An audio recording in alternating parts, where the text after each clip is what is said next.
All right, we are live. Good evening, everybody. Welcome back to another episode of Let's Talk Lake County. I'm your host, David Rich.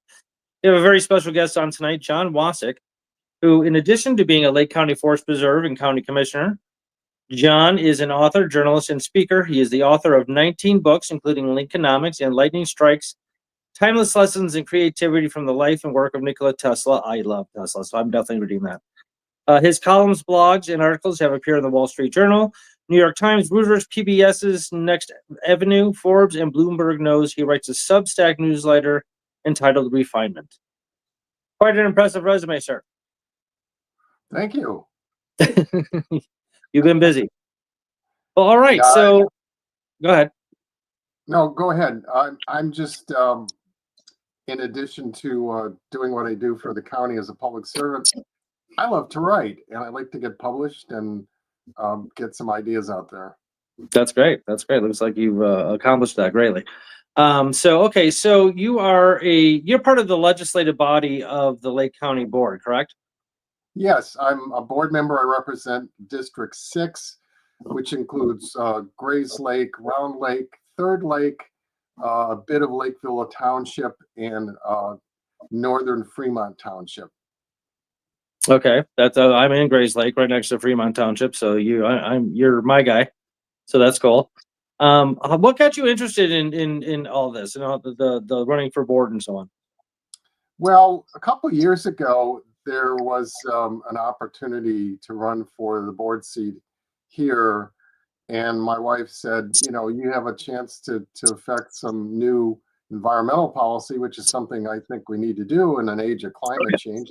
It's an existential crisis. So I said, okay, I'm not really crazy about politics and politicians, but if I win, I'm going to be working on environmental policy for everybody in my community. So it was something that I saw that I could do, that I'd been thinking about, and being engaged in it is different than writing about it. Oh yeah. What can you list like 2 or 3 lessons you learned concerning that, like what you didn't expect and it happened anyway? Well, we crafted a long-term goal of getting to be carbon neutral in Lake County by 2040. And this took a lot of work. We had to build it into our strategic plan for the county. We had to do specific things like hire a sustainability manager. We are gradually moving towards net zero buildings, which produce their own energy. So now we have 3 net zero buildings in the county now, 1 in the forest preserve. And these things did not exist. Nobody talked about them before 2018. And we are so focused on that because we know climate change is going to, adversely impact everybody in some way. And it's touched Lake County.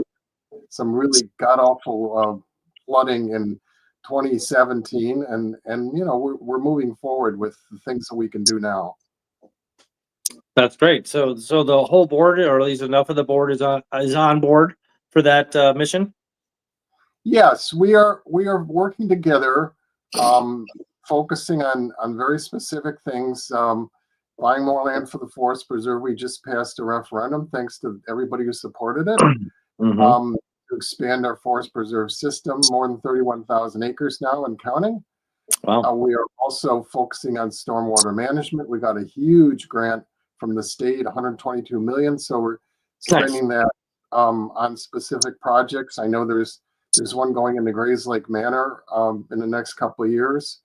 And, they have to look at these projects carefully and say, what can we do here? Can this problem be engineered in some way? And how can we, best spend our taxpayer funds to do it? Well, that's great. That's very interesting and very encouraging to hear. As I mentioned to you through email, I'm a professional horticulturalist gardener, and studied some of the environmental stuff in my graduate program in system science. And it's a dire situation, and steps need to be taken like now. So thank you for doing that. That's very encouraging. Well, David, the good news is that there's a lot everybody can do in this ongoing battle to address climate change. I mean, you could start a natural garden in your own backyard. Yeah, that's huge. Attract pollinators. You can volunteer in the forest preserve. I volunteer a lot in our forest preserves in Rollins and Nippersink, and also up at Duck Farm. Get rid of buckthorn. If you have any in your yard, you have to cut it and then brush it with a special herbicide. And then, do burns. We do that in our community here in Prairie Crossing. Mhm. And it's all, it doesn't sound like a lot, but these incremental steps are very meaningful over time. We've found that we've cleared out a lot of areas, say, for example, in Rollins Savannah, which was just overrun with buckthorn on the edge of Washington Square off of Washington Street, and the wildflowers come back, and they really are thriving when they can get some light and resources, and it's restoring beauty and biodiversity at the same time. So it is constantly a lot of work, a lot of focused attention to the kinds of plants we put in there, and the more prairie plants, for example, we have in, say, our prairies and wetlands and forests, the more they can absorb carbon and takes it on the end. So it's like a triple win. Yeah, no, that's great. No, it's important. Planting things, trees, shrubbery, certain flowers that, they'll suck carbon out of the air and put it into the soil, which is very highly beneficial for the soil. Soil likes carbon, so that's really good to know. Yeah, I had Isaiah Campos on a couple of weeks ago, and he's on the Forest Preserve Commission as well, I believe. And I was asked by somebody else to ask him about the buckthorns, because I guess it's a huge deal here, right?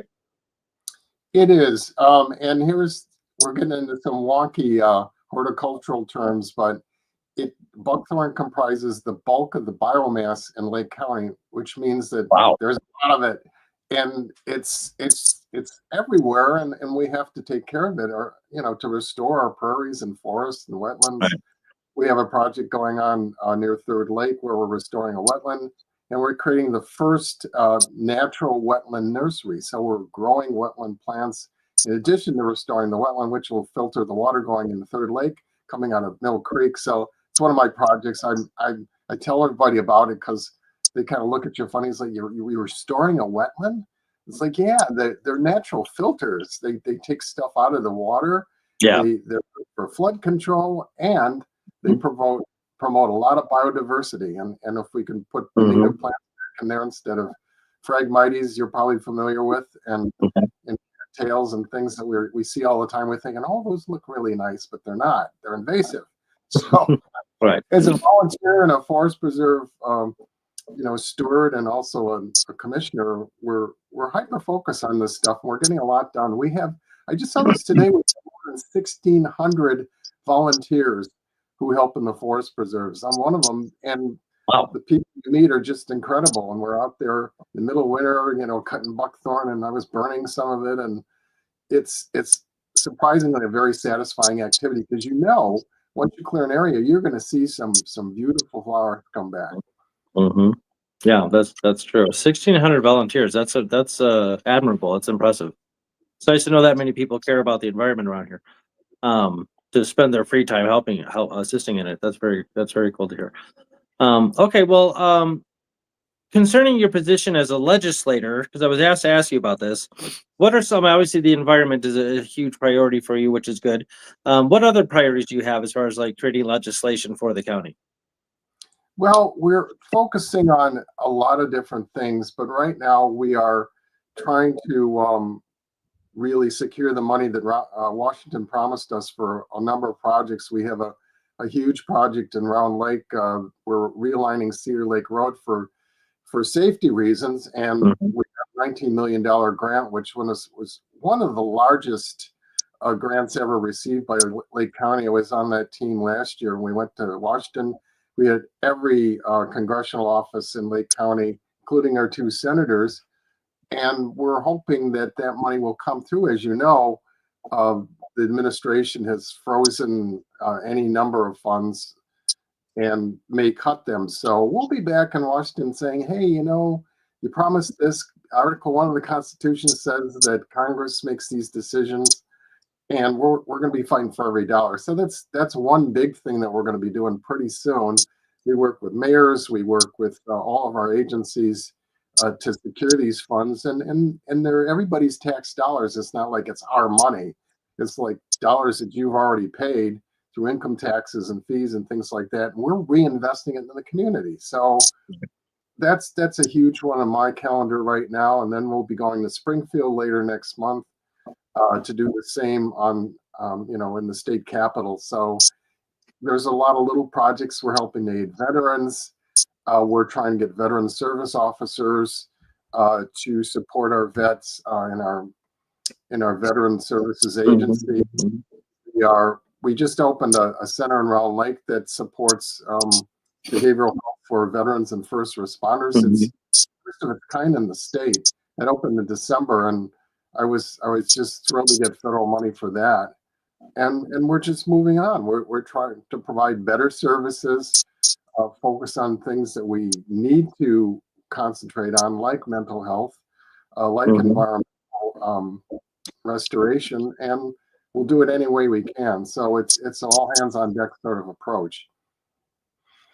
All right, very cool. I wanted to ask you too. What's the county board? I had Sergeant Deputy Chief Chris Cavelli on a while ago, and he said something about like how the staffing and funding for the sheriff's department is done by the board. And I didn't know that. I thought they were a lot more autonomous than that. Can you just go ahead?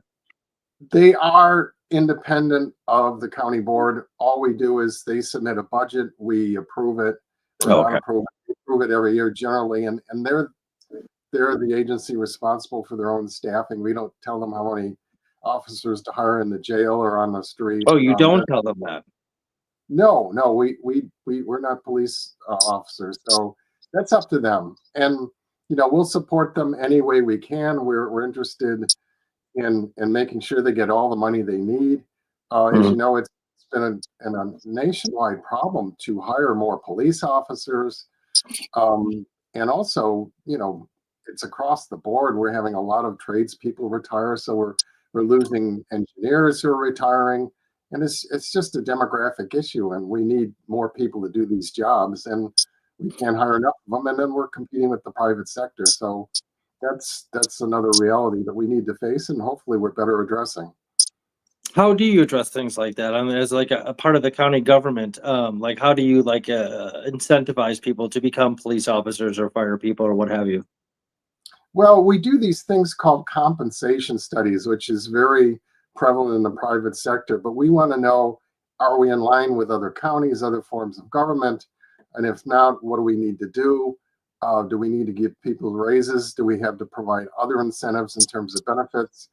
I can tell you that through the Illinois Municipal Retirement Fund, it's a very well-funded pension fund, and they are invested in that fund if they choose to join, and then we'll get a decent pension. So that's the best benefit.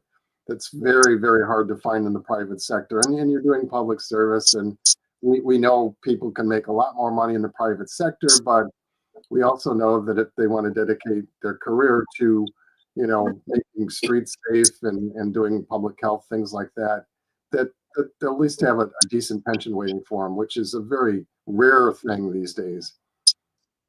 Oh yeah, no, for sure. Very cool. What's the legal dynamic between the county board and say like local governments like Mundelein or Gray's Lake and stuff like that? Can a mayor or a village board come to you guys and say, hey, we need money for this? Do you guys allocate funds to local municipalities?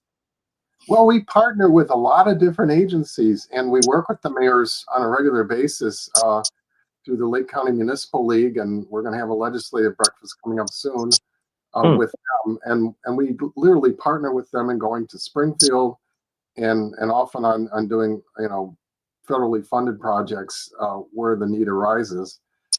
But we generally work with them as much as we can, and there's also nonprofit agencies that are partners, and through the last round of COVID funding, which is called the ARPA funds, we funded just dozens of projects that we're hoping will stay funded, and we're going to keep fighting for those dollars and bringing them back to the community. All right, very cool, very cool. I know that property taxes are kind of a big hot button topic in Illinois generally and Lake County specifically. Um, a lot of it has to do with the schools in your area and that kind of thing. Um, and I know that some of the besides them being high in people's minds that they're too high. Another issue with them is that the school the schools in the respective areas like Lake Forest or Vernon Hills or wherever get a lot more funding for their schools because it's just a higher income area. And some people don't like that. Like, why is Lake Forest getting all the advantages of schooling and Mundelein is not? Now we know why, but what does the board? Is there any sort of like attempt to kind of like solve that issue, like maybe allocate it more equally amongst so like all the kids get the proper schooling?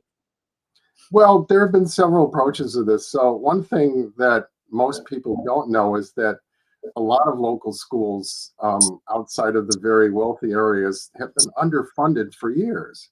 Oh, And that is, and the state is responsible for funding education in Illinois, and they've been coming up short as long as I can remember. So we've been working with state legislatures um, down in Springfield to improve that formula. That is putting more money back into local schools.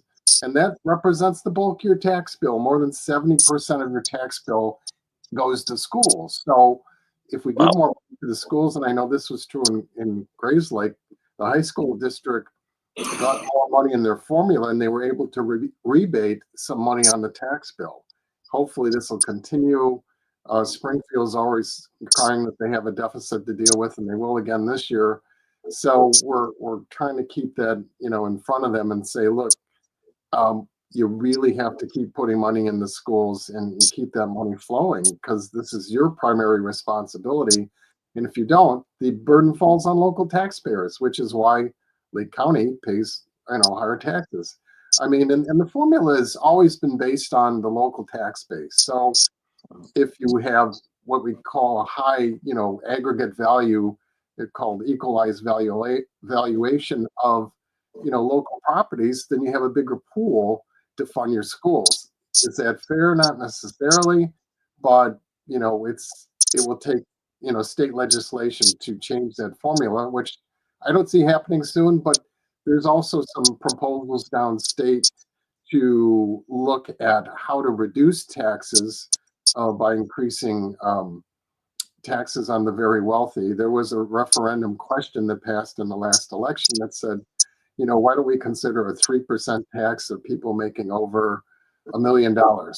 And there's only like 70,000 people in the state who qualify for that. I think that's the right number, but it will take, the General Assembly to really focus on this and say, hey, this is what we want to do. We can raise more revenue. We can put it in the schools and reduce property taxes. So that's something else we'll be discussing when we go to Springfield, and hopefully our legislators will say, yeah, this is something we want to do too. So it is a matter of political persuasion, and we're going to stay on it. All right, that's cool. That sounds very encouraging.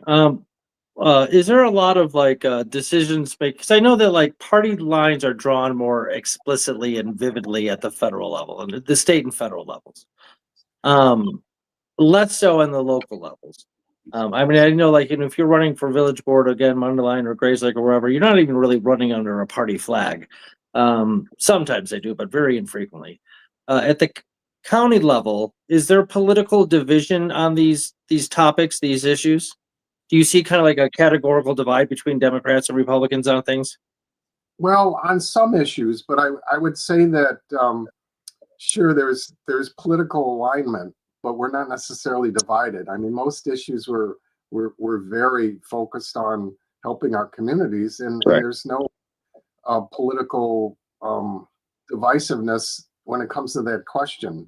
And we make every effort to make sure that every part of the county gets some sort of support, whether it's a program or whether it's buying forest preserve land or specific environmental and public health projects. So we we really go out of our way to make sure that we're all on the same page in terms of addressing, really big issues like public health, gun violence, safety, of course, always. It's number one on our list, and there's not much debate there.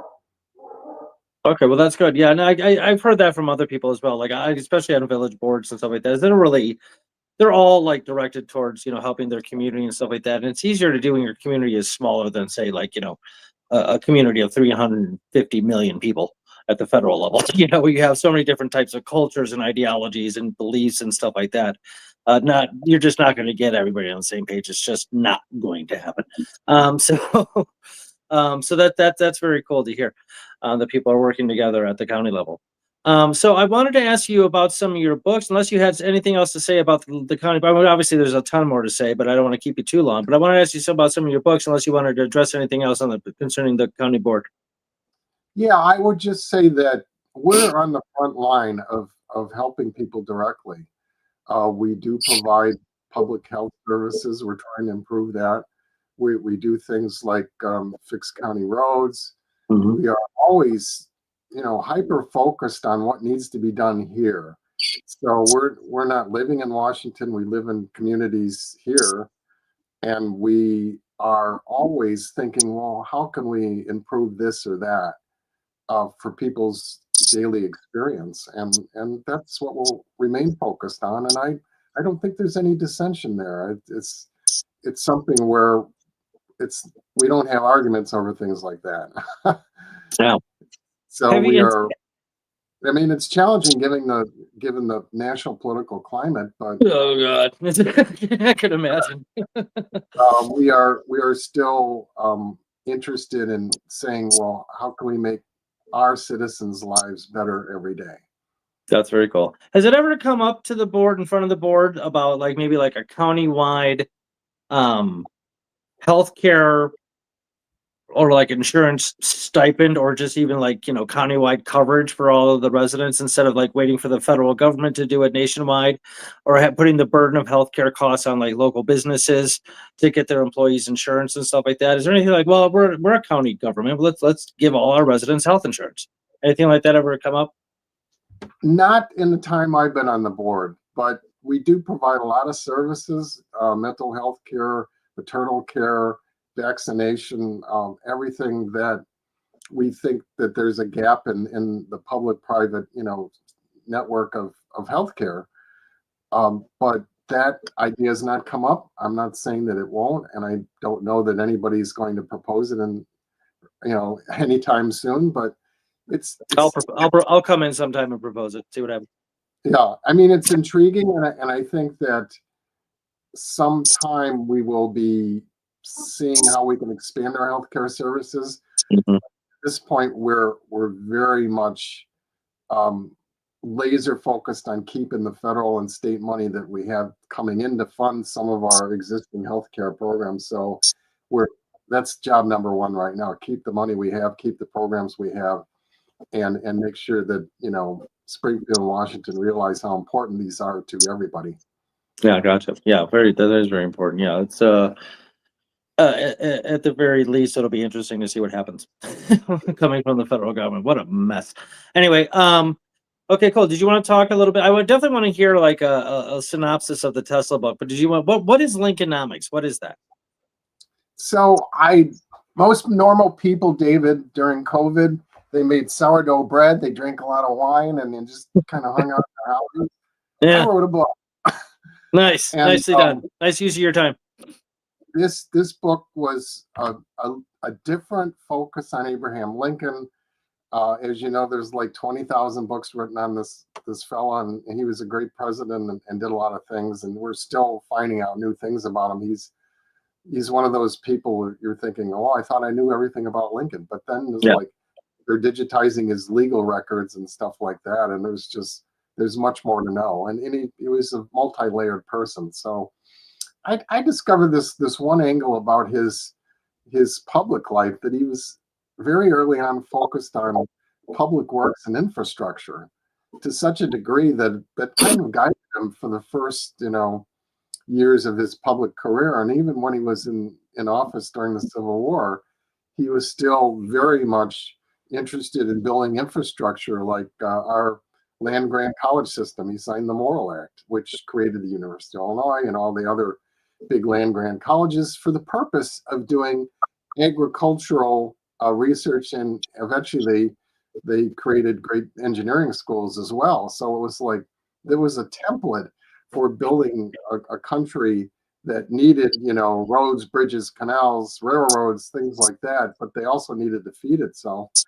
And it created this whole system of agricultural research and development, which was unprecedented in the history of the world.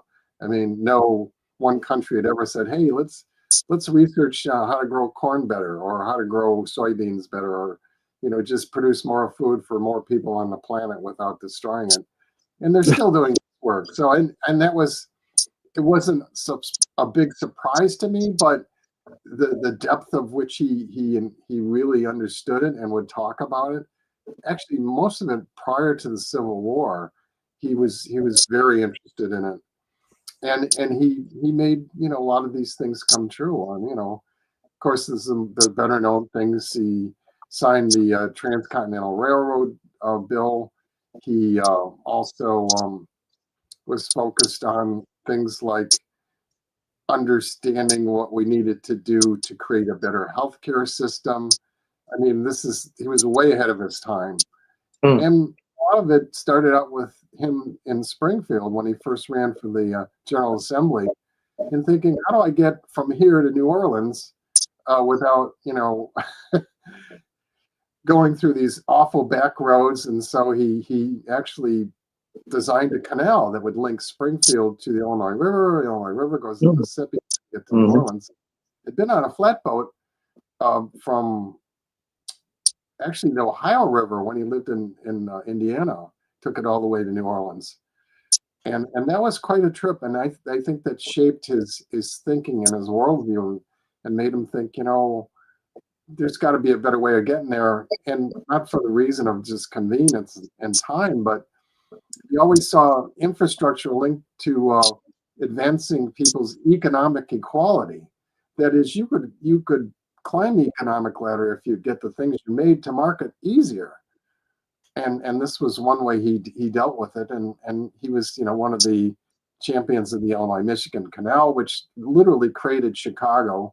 It was finished in 1848, and he was one of the first people to go down it. It linked Chicago River to the Illinois River, and it was quite an accomplishment. And they literally brought over people from Ireland who were digging by hand to build this great canal, and literally created this transportation hub that became the Chicago area that's still thriving today.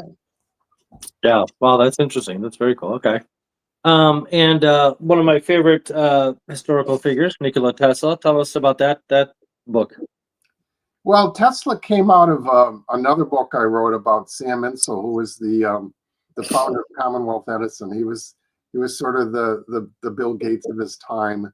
Only he had lost everything when the market crashed in '29. But I found in the archives of Insel's records one note to Nikola Tesla saying that he would promise to support him with some money, and Tesla was broke at the time, and he wanted to keep Tesla going and on his inventions. And here's the guy who really created the whole system for alternating current, which is sort of the backbone of our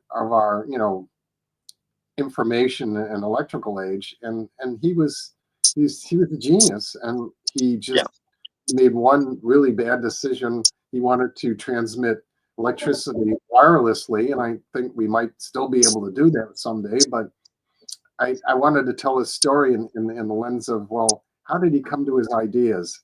What was the creative process for him like?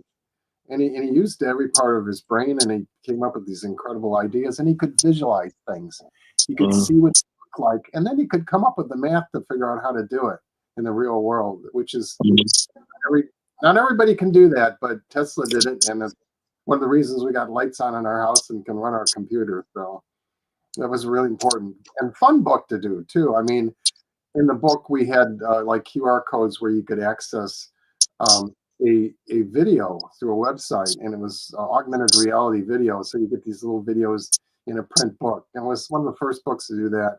So I had a really great time. I also went to New York and got to see some of the places where he lived.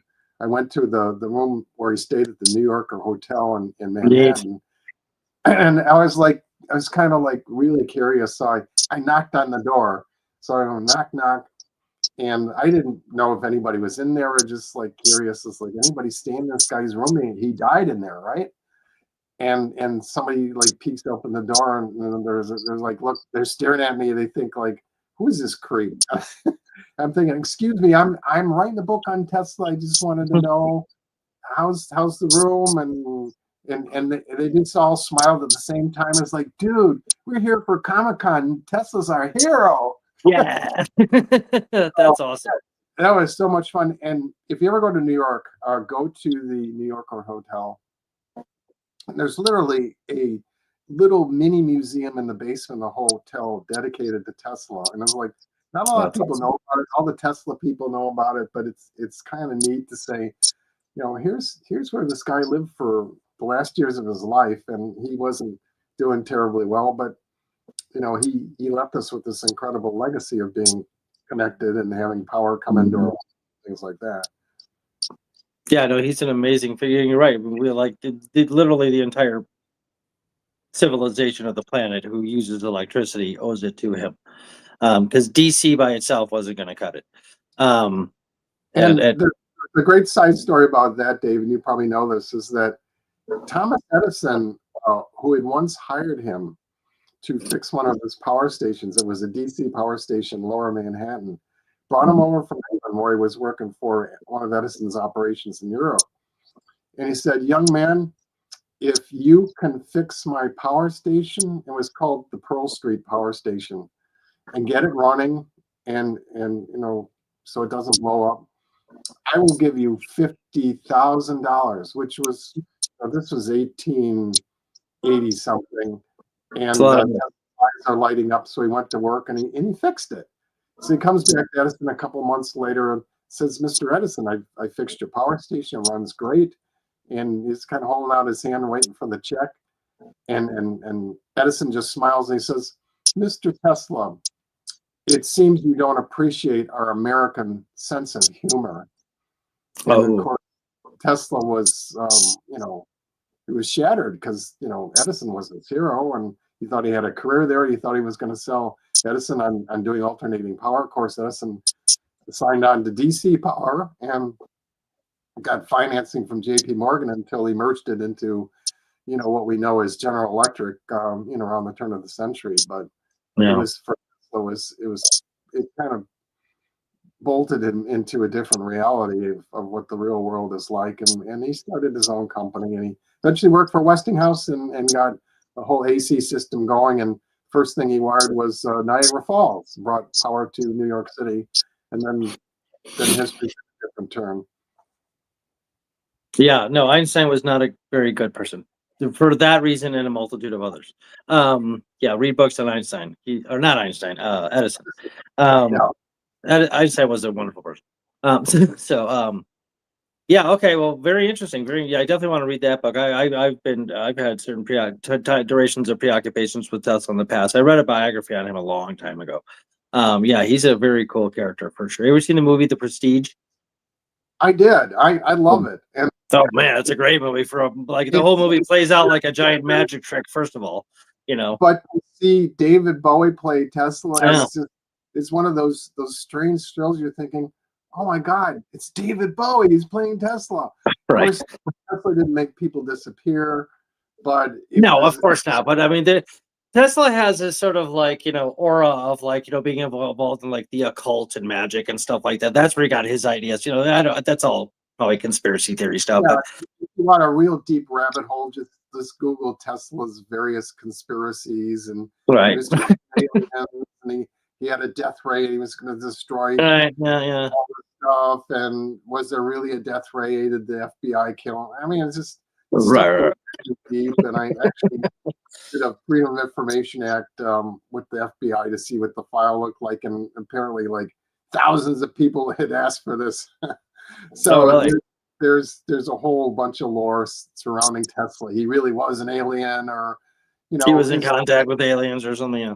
yeah. I mean, it just goes really deep, and it gets as nutty as you want to go. And but he was definitely a brilliant guy who had true vision. And I think that if things had gone differently for him, we would have been doing solar power in space and stuff like that, and we still might. It's just I think that'd be interesting. it's on pause right now, but Tesla's spirit's definitely still with us. Yes, 100%. That is true. Yeah, yeah. When it comes to these sorts of folklores and fairy tales and so on, just remember the standard of reasonableness called parsimony. The simplest explanation tends to be the right one. So stop going for the things that are most unlikely to be true. Okay, start with the most likely and then go from there. Anyway, yeah, that's very cool. I don't want to keep you too long because it's dinner time. I know that. Anything else we should expect, good or bad, from the county wide board in the coming year? I always encourage people to get engaged in the things they care about. I mean, I'm seeing a tremendous amount of organization at the community level of people who are they really care about their environment. You can volunteer for the forest preserve. You can start garden clubs. You can get thorn out of your own yard if you want. I mean, for me, I love working outside in the winter, and it's okay in the summer too. But there's no bugs out, and you sweat a little bit, and your hands don't get cold. So think about what you can do in your own community. And I always talk to different groups, and I say, look, there's a lot you could do. Don't avert your eyes from social media and what's going on elsewhere. Say, look, this is my community. I'm going to make it healthy and create biodiversity. I'll leave you with this one great story, David. So I was doing some restoration work in my community, and I came across this guy, and he was talking about how he had seen a rusty patched bumblebee.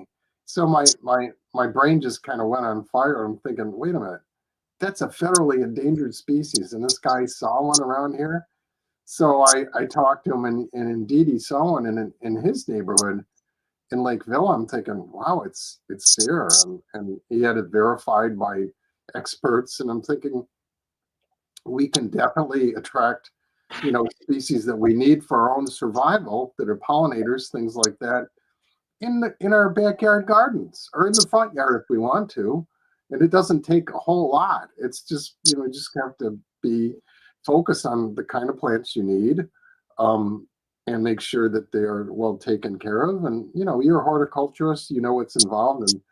And I think we need to grow our own gardens and grow our own food in particular. And this can be done on the local level. Illinois is the most fertile soil on the planet still. Yeah. We used to be a prairie state, used to have a lot of wetlands, and to a large degree we can restore a lot of that and feed ourselves, because the years ahead are going to be challenging. They already are. But by being resourceful and looking to our neighbors, there's a lot of things we can do, and it will be a lot of fun, and it'll be very rewarding. Yeah, absolutely. No, that's good advice right there. So real quick, one stat I know, which is disconcerting and disturbing, is Illinois is the prairie state, and it used to be about 60% prairie. Do you know how much of it is prairie now? Yeah, you go to the right of the decimal points. It's 0.1%. It's like 0.0001%. It's very small, and it's it's unbelievable. It's unbelievable to restore what we can. I know we're doing a lot of work in Rollins and Nippersink and everywhere in the county where we can, create biodiversity and get rid of the invasives. That's a project everybody can be engaged in. I mean, every time I meet volunteers, it's like, yeah, we want to do this. This is meaningful. And, especially for folks who, even students who need service hours, we're happy to have them, and they'll meet a lot of interesting people, a lot of folks who've been retired or are going to retire, and this is what they end up doing. And it's like, well, you're putting your sweat and your compassion back in your community, and it will make a difference, and you can see it. It doesn't take that long. No, it doesn't, and it's a wonderful thing to do. It's very fulfilling, very meaningful, very purposeful. That's very cool. Yeah, I mean, I've taught organic gardening classes before at the Monterey Park District. each year I offer, for like the last couple of years, I've offered organic gardening classes for kids. Nobody seems interested in taking. They all like get excited about it on Facebook, and then like nobody shows up. So I'm going to keep charging through that and see if I can get people more actually to show up for that, because I think it's very cool, and I think it's important to teach children about this stuff too. But planting wildflower gardens in your yard is going to attract the pollinators and butterflies and all sorts of beautiful creatures that we like. I remember like lightning bugs as a kid, like being everywhere. I think I've seen 2 in the last like 5 years. Yeah. I don't know what the explanation for that is, but it's like I just noticed it like a couple of years ago. I'm like, where are all the fireflies? This is ridiculous. This is weird. Yeah, I mean, a lot of it comes down to creating habitat. If Right. you leave the leaves on your lawn, the fireflies winter over there. I mean, Mhm. I totally agree with you. I remember going in my backyard and just trying to see how many I could capture and then put in a jar, which wasn't a good idea. But Right. it's something where if you get people involved in it, especially kids, Mhm. it's so rewarding, because if you can Yeah. see pollinators, and there's a lot of pollinators, it's not just bees. Right. Can be Oh yeah. mindful of stuff you're spraying, and Mhm. Mhm. create leaf and stick piles, and Mhm. caterpillars especially, when they're over there and they're food for the birds. You'll attract birds.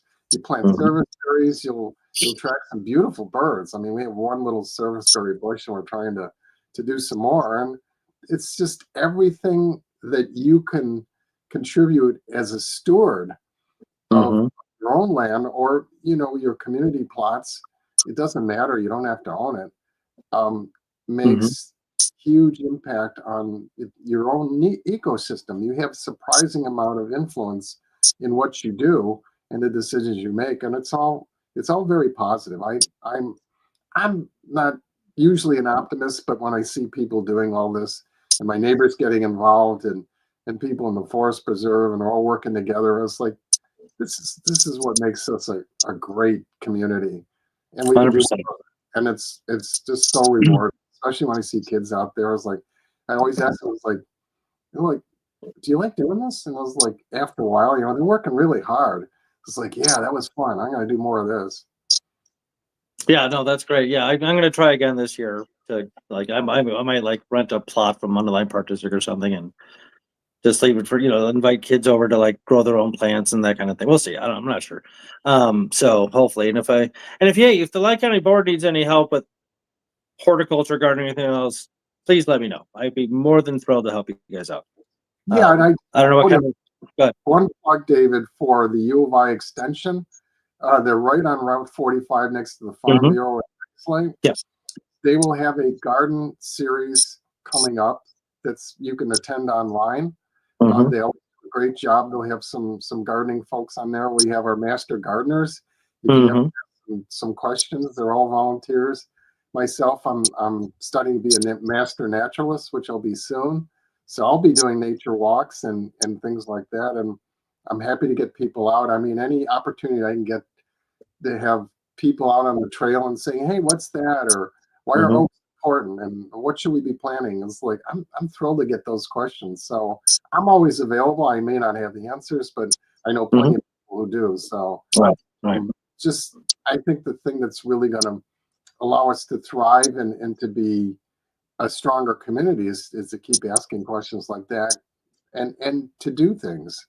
Plant gardens in schools, Yeah. do them in communities, and create produce. And it's just something that everybody can engage in, and it doesn't cost a lot. You know what I always wanted to do? I always wanted to teach or horticulture to like inmates at the Lake County Jail. You think That's that could happen? yeah. Contact the sheriff, and I'm sure he would consider that. It's something that everybody needs to know. Mhm. And we always like stress the idea, like, well, this is empowering information. I mean, Mhm. we all know about social media. We all know what's out there. Not everything's on the internet. I mean, to actually put your hands in the soil, put some seeds in, take care of it. You're Mhm. connected to the earth. Yeah, And, no, and that, there's a spiritual element to it. I mean, you're gonna feel different when you're doing it. You're gonna feel better. You're gonna feel whole again. wholeness. That's Wholeness. I love that. It's just and we're trying to look at things holistically. As like, well, if we restore wetland over here, what's it going to mean over there? And Yeah, there's always we're always linked to each other and through the earth and through our own connections in our communities. So it comes back to us, and it's all gives us life. So that's the important thing. It does give us life, and it's the interconnectedness of all things is very important. It's very important that you understand the symbiotic relationship of literally everything on the planet, directly or indirectly, everything is connected. And so it's the butterfly effect. You do something over here, it affects something across the world. It might take a while, but it'll get there. And the real important principle here, and I stress this, people keep asking me, are you retired? When are you going to retire? I was like, well, I'm not going to retire, but I'm in the process of refinement. I want to get better at things I need to know and do. And that's what I will continue to do. I mean, I love serving the community. I love being outside. I like, riding my bike, things like that. But I also do music, and I also do writing. And I want, better, so that I'm touching more people in a positive way. So it's something where you have to apply yourself and say, look, what gives you meaning? What makes you feel alive? And working outside and restoring biodiversity, which is the big concept, is really essential to our well-being. And it all helps with your health and your spiritual framework and everything else. Yes, absolutely, 100% correct. Sorry, I agree with absolutely everything you just said. Yeah, and I might be sending you some emails on some ideas I might have about things, and maybe we can just chat about them. So that's very cool. All right, Mr. John Wasik, thank you so much for coming on. Let's Talk Lake County. I had a great time talking to you, and you're very informative and well accomplished. And yeah, you're the textbook example of individuation and how to become your best possible self. And I love that about you. You have a great attitude and demeanor towards your community, towards life, and your approach to things. That's fantastic. So keep doing what you do, please. And that would be, hopefully we can have you back on some other time, and we can get an update of what's going on. Cool. I'd love to do it. Thanks so much for having me, David. I really appreciate it. Absolutely, 100%. All right, everybody, thanks for tuning in to Let's Talk Lake County. I'm your host, David Rich. We'll see you next time. John, hold on one second, please.